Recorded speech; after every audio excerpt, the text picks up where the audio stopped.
করার জন্য সিরিয়ার দিকে যাইতেছে। তারা সকলে গিয়ে লাবিদের কাছে চিঠিটা দিয়ে বলতেছে, নেতা, আমাদের নেতা আপনার কাছে এই চিঠিটা দিয়েছে, আপনি চিঠিটা একটু দেখেন। লাবিদ যখন এই চিঠিটা খুললো, খোলার পরে লক্ষ্য করে দেখেন আবু জেহেল লাবিদকে বলতেছে, লাবিদ, তুমি যদি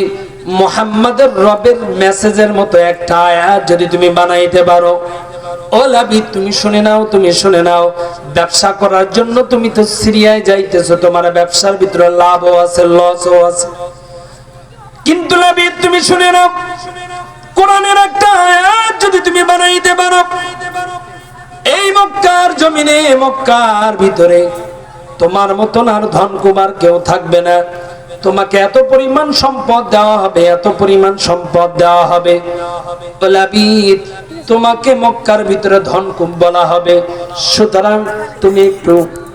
আমাদের পক্ষ হয়ে মুহাম্মাদের বিপক্ষে